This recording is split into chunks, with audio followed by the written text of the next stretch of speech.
Hello friends, my name is Khan and once again welcome back to my YouTube channel Karim classes. दोस्तों, आज के इस video में हम डिस्कस करेंगे क्लास 12th की फ्लेमिंगो बुक की एक बहुत ही प्यारी सी कविता जिसका नाम है माय मदर एट 66। दोस्तों, आज के इस वीडियो में इस पॉम की डिटेल समरी और साथ ही साथ इस पॉम से रिलेटेड जो मोस्ट इंपॉर्टेंट क्वेश्चन है वो मैं आपको बताने वाला हूँ। इससे पिछले वीडियो में मैंने इस पॉम की डिटेल एक्सप्लेनेशन और इस पॉम में जो लिटरेरी डिवाइस यूज़ की गई हैं उन्हें बहुत ही आसान भाषा में समझाया है। अगर आपने वो वीडियो नहीं देखा है तो प्लीज़ उस वीडियो को जाकर ज़रूर देखिएगा। अब चलिए बिना देरी के शुरू करते हैं आज के इस वीडियो को और देखते हैं कि इस पॉम की समरी क्या है और कौन से वो इंपॉर्टेंट क्वेश्चन हैं जो आपको याद करने ही करने हैं। तो चलिए बिना देरी के शुरू करते हैं। जैसा कि आप स्क्रीन पर देख पा रहे हैं, पॉम का नाम है माई मदर एट 66 और इस पॉम को लिखा है कमला दास ने। It is one of the best poems written by Kamala Das, यानी कमला दास के द्वारा लिखी हुई बहुत ही बढ़िया कविता है, या कह सकते हैं आप बेस्ट पॉम है उनकी। बेस्ट जितनी भी कविताएं लिखी उनमें से एक ये शानदार कविता है उनकी।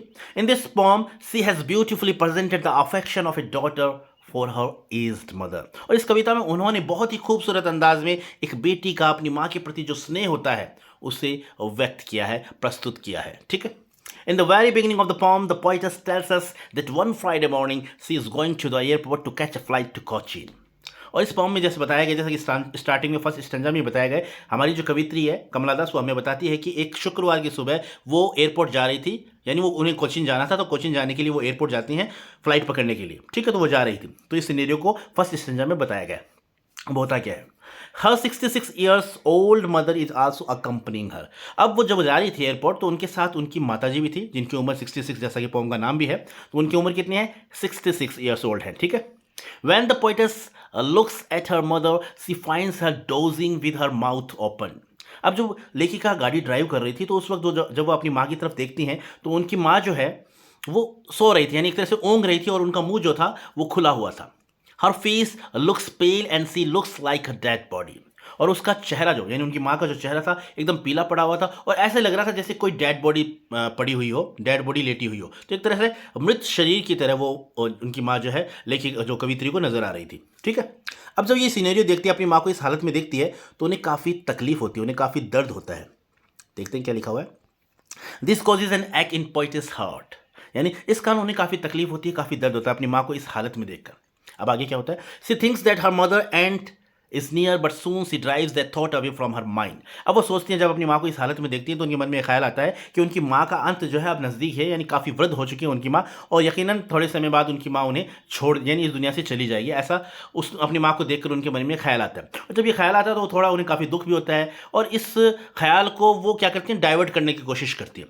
सी drives that thought away from her mind, यानी अपने दिमाग से उसे उस विचार को वो अलग करने की कोशिश करती है। ठीक है, कर देती हैं वो। फिर बाद में क्या होता है, she looks outside and sees the trees are running fast and large number of children are coming out of their homes merrily. और जब वो बाहर देखती हैं, जब वो गाड़ी ड्राइव कर रही होती हैं, अपने दिमाग से इस विचार को निकालने की कोशिश करती हैं, तो वो बाहर की तरफ देखती हैं तो जो पेड़ जो होते हैं, जैसे जब हम गाड़ी ड्राइव करते हैं तो अक्सर हमें ऐसा लगता है जैसे पेड़ जो है वो दौड़ रहे हैं हमारे साथ साथ, है ना, दौड़ते हुए नजर आते हैं। तो वो बाहर इसी तरीके से देखती हैं तो उन्हें जो पेड़ हैं वो दौड़ते हुए नजर आते हैं और बाहर वो देखती हैं कि बहुत सारे बच्चे जो हैं अपने घरों से बाहर आ रहे हैं खेलने के लिए।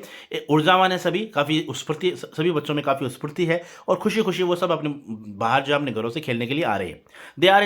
दे are in deep contrast to her pale looking mother, यानी एक तरह से उनमें विरोधाभास की स्थिति है, यानी वो बच्चे सभी स्फूर्तिवान हैं, सभी ऊर्जावान हैं, एक ऊर्जा का संचार उनके अंदर है, जबकि दूसरी तरफ उनकी माँ जो है वो काफ़ी नीरस है, एकदम वृद्धावस्था में और काफ़ी उनका जो चेहरा पीला पड़ा हुआ है।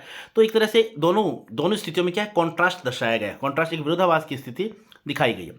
ठीक है, तो वो लेखिका जो अपने दिमाग से इस ख्याल को निकालने के लिए वो बाहर की तरफ देखती हैं, पेड़ों को दौड़ते हुए, यानी एक तरह से पेड़ उन्हें दौड़ते हुए नजर आते हैं, बच्चे जो है अपने घरों से बाहर निकल रहे हैं खेलने के लिए, तो ये सीनेरियो जो है वो देखती है। फाइनली अब क्या होता है, finally they reach the airport. अब आखिरकार जब वो एयरपोर्ट पहुंचते हैं दोनों, after having security check while standing a few hours away she again looks at her mother. अब जब वो सिक्योरिटी वगैरह चेकिंग वगैरह हो जाती है तो चेकिंग होने के बाद में वो कुछ दूरी पर अपनी माँ से खड़ी हुई होती हैं और फिर दोबारा एक बार फिर अपनी, यानी जब वो अपनी माँ से विदा ले रही होती हैं तो एक बार फिर दोबारा वो अपनी माँ की तरफ देखती हैं। She experiences the same thought again here, और दोबारा उनके दिमाग में वही ख्याल आता है। कौन सा ख्याल, कि अब उनकी माँ जो है काफ़ी वृद्ध हो चुकी है, शायद अगली बार उनकी माँ उन्हें मिले या ना मिले, यानी इसमें भी संशय होता है।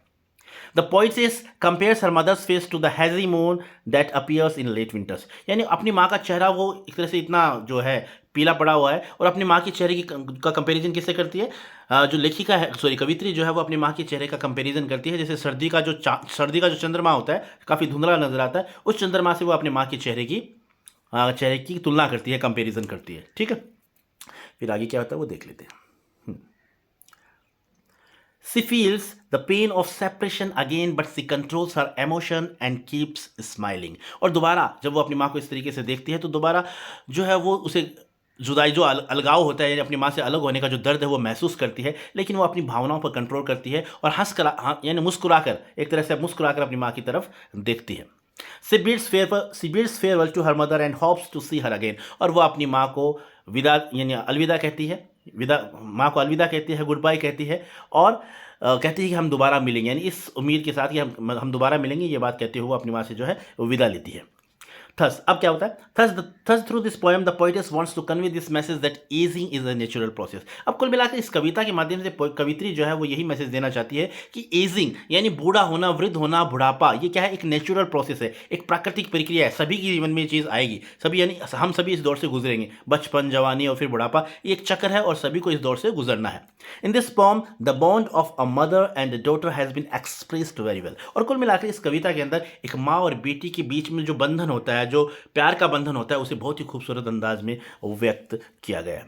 तो ये समरी थी इस पॉम की, बहुत ही आसान भाषा में मैंने आपको समझाया है। मुझे उम्मीद है समरी आपको अच्छी तरीके से समझ में आ गई है। इसे आप अपनी नोटबुक में नोट कर लीजिएगा और अगर एग्जाम में इस पॉम से रिलेटेड कोई भी क्वेश्चन पूछा जाता है तो ईजिली आज की समरी के बेस पर आप अपना आंसर कर सकते हैं। अब देख लेते हैं मोस्ट इंपॉर्टेंट क्वेश्चन जो आपको अपनी नोटबुक में नोट भी करने हैं और याद भी करने हैं। तो कौन कौन से इंपॉर्टेंट क्वेश्चन है वो देख लेते हैं। तो जैसा कि स्क्रीन पे आप देख पा रहे हैं, हमारा पहला क्वेश्चन है, why are the young trees described as sprinting, यानी जो पेड़ हैं, जवान पेड़ कह सकते हो आप, जो है पेड़ है वो उन्हें स्प्रिंटिंग के रूप में क्यों डिस्क्राइब किया गया, यानी दौड़ते हुए के रूप में क्यों डिस्क्राइब किया गया है। तो इसका आंसर सिंपली आप इस तरीके से लिख सकते हैं, while the poet was driving she looked out the trees along the road, यानी जब वो हमारी कवित्री जो थी वो ड्राइविंग कर रही थी तो वो अपने बाहर की तरफ पेड़ों को, रोड सड़क के किनारे पेड़ों को देखती है। She found them running past them, अब वो जब वो ड्राइव कर रही थी तो वो पेड़ उन्हें दौड़ते हुए नजर आ रहे थे। It implies that youth passes very quickly, और इसका मतलब सीधा सा यही है, इस बात में यही जो अर्थ निहितार्थ है कि जिस तरीके से जवानी जो होती है बहुत जल्दी गुजरती है, उसी तरीके से ये युवा पेड़ हैं, ये जवान पौधे हैं, जवान पेड़ जो हैं वो एक तरह से दौड़ते हुए नजर आते हैं। तो यानी यंग ट्रीज को यहाँ पर किससे कंपेयर किया गया, यूथ से, जवानी से कंपेयर किया गया, ठीक है। तो दोनों ही चीज़ें, जिस तरीके से यंग ट्रीज जो है वो तेज दौड़ते हुए नजर आ रहे हैं, उसी तरीके से जो यूथ है, हमारी जो युवावस्था है वो भी बहुत तेज गुजरती है, बहुत तेज चली जाती है, बहुत तेज बीत जाती है। तो इस तरीके से इस चीज़ को कंपेयर किया गया, ठीक है। अगला हमारा क्वेश्चन है, why has the mother been compare to the late winter's moon, यानी माँ का कंपेरिजन लेट विंटर मून से क्यों किया गया, यानी सर्दी के चंद्रमा से क्यों किया गया है। तो इसका आंसर सिंपली आप इस तरीके से लिखेंगे, the poet's mother looked like the winter's moon pale wan and sickly, यानी पोइट जो कवित्री की माँ है वो ऐसी लग रही है जैसे चंद्रमा, जिन सर्दी का चंद्रमा होता है उसका रंग जो है काफ़ी रंगहीन है, वैन मतलब होता है रंगहीन, और शिकली एक तरह से बीमार, जो है बीमार चेहरा है उनका, काफ़ी बीमार सा चेहरा प्रतीत होता है। Moreover winter is a symbol of old age also, और विंटर जो है, विंटर भी अपने आप में एक प्रतीक है, किसका, वृद्धावस्था के प्रतीक के रूप में विंटर को यूज़ किया जाता है। द मदर टू, और उसकी माँ जो है वो भी क्या है, इज ओल्ड एंड वीक, यानी दोनों का आपस में कंपेयर किया गया। उनकी माँ है जो वो भी काफ़ी वृद्ध हो चुकी है, काफ़ी बूढ़ी हो गई है, और विंटर को भी एक वृद्धावस्था के सिंबल के रूप में यूज़ किया जाता है। तो इसलिए ये जो कंपैरिजन है वो एक तरह से अपने आप में उपयुक्त है, hence the comparison is apt, अपने आप में ये उपयुक्त है, ठीक है। तो यानी इस फॉर्म में जो है कवित्री की माँ है उसका सर्दी के चंद्रमा से उसको कंपेयर किया गया, ठीक है। तो जिस तरीके से सर्दी होती है वो भी एक वृद्धावस्था का प्रतीक है, तो उसी तरीके से उनकी माँ जो है वो भी काफ़ी बूढ़ी है, तो इसलिए दोनों को आपस में कंपेयर किया गया, ठीक है। अगला हमारा क्वेश्चन है क्वेश्चन नंबर 3, जैसा कि आप स्क्रीन पर देख पा रहे हैं, where was the poetess going to and with whom, यानी जो कवित्री थी वो कहाँ जा रही थी, किसके साथ जा रही थी। सिंपली इसका आंसर आप इस तरीके से लिख सकते हैं, the poetess was going to Cochin on a Friday morning to catch a flight at the airport, यानी कवित्री जो थी वो कोचिन जा रही थी, शुक्रवार का दिन था, एयरपोर्ट पे जा रही थी, फ्लाइट उसे पकड़नी थी, ठीक है। She was accompanied by her old mother, और वो किसके साथ थी, अपनी बूढ़ी माँ के साथ, ठीक है। अगला हमारा क्वेश्चन है, what did the poetess do after the security check at the airport, यानी कवित्री ने क्या किया जब सिक्योरिटी चेकिंग हो गई उसके बाद में कवित्री ने क्या किया। तो सिंपली आप इसका आंसर इस तरीके से लिखेंगे, after the security check at the airport she stood a few yards away, यानी जब सिक्योरिटी चेक हो गई, यानी डॉक्यूमेंट वगैरह जो भी है उनके पासपोर्ट वगैरह सब चेकिंग हो गए, तो उसके बाद में वो थोड़ी दूर कुछ गज की दूरी पर वो खड़ी हो गई, and looked again eight her mother, और दोबारा अपनी माँ की तरफ देखा, हु वाज शिकली, जो काफ़ी बीमार थी, एंड पेल, जिसका चेहरा एकदम पीला पड़ा हुआ था, because of age and weakness, उम्र के कारण और कमजोरी के कारण। तो अपनी माँ की तरफ वो एक बार फिर से देखती है, ठीक है। अब देख लेते हैं हमारा नेक्स्ट क्वेश्चन, और नेक्स्ट क्वेश्चन हमारा ये रहा, question number 5, which familiar act does the poetess talk about before her departure, यानी अपनी रवानगी से पहले वो किस दर्द को महसूस करती है, किस चीज परिचित दर्द को महसूस करती है। तो सिंपली इसका आंसर इस तरीके से करना है आपको। The poetess talks about a painful feeling of fear that she might lose her mother for ever, यानी उसे इस बात का डर था कि वो अपनी माँ को अब हमेशा हमेशा हमेशा हमेशा के लिए खो देगी। ये डर जो था, यही चीज उसे बार बार सता रही थी। She always felt that fear even in her childhood, और यही दर्द, यही चिर परिचित दर्द उसने अपने बचपन में भी महसूस किया था। ठीक है, तो इस तरीके से आप अपना आंसर कर सकते हैं। अब देखते हैं हमारा लास्ट क्वेश्चन, और वो ये है, What does smile signify in the poem My Mother at 66, यानी इस पोम के लास्ट में स्माइल स्माइल स्माइल 3 बार इस वर्ड का यूज किया गया है, तो इसका क्या अर्थ है, इस वर्ड के अंदर क्या अर्थ छिपा हुआ है। तो इसका सिंपली आप आंसर इस तरीके से कर सकते हैं। In the poem, My Mother at 66 smile signifies a moral support for both the mother and the daughter, यानी इस कविता के अंदर जो स्माइल शब्द है, स्माइल वर्ड जो है, मुस्कुराहट जो है, वो एक तरह से इस बात का प्रतीक है, दोनों को एक तरह से नैतिक बल प्रदान करती है। ये वर्ड जो है दोनों, ये मुस्कुराहट जो है दोनों को एक तरह से नैतिक बल प्रदान करती है, माँ को भी और बेटी को भी। The mother would have hope to meet her daughter again, और माँ को तो ये उम्मीद रहेगी कि वो अपनी बेटी से दोबारा मिलेगी, और डॉटर को क्या है, the daughter would be able to overcome her fear of separation from her mother, और जो बेटी है वो भी कहीं ना कहीं अपने आप, यानी अपने इस डर पर कहीं ना कहीं अपने इस डर पर विजय पा लेगी अपनी माँ से जब वो अलग हो रही है। तो इस, यानी वो स्माइल, ये जो स्माइल है, ये मुस्कुराहट है, इसके जरिए वो कहीं ना कहीं अपनी माँ से अलग होने का जो भाव है उस पर वो विजय पा लेगी। तो इस तरीके से स्माइल का जो है, जो स्माइल वर्ड जो इस प्रतीक के रूप में यूज़ किया गया है। ठीक है, तो ये दोनों सेंस यहाँ पर निकल कर आ रहे हैं।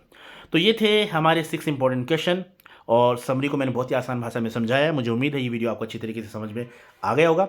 सो this is all about the video. I hope you like this video, and if you did, please give it a like and share with your friends and siblings who are specially in 12th class.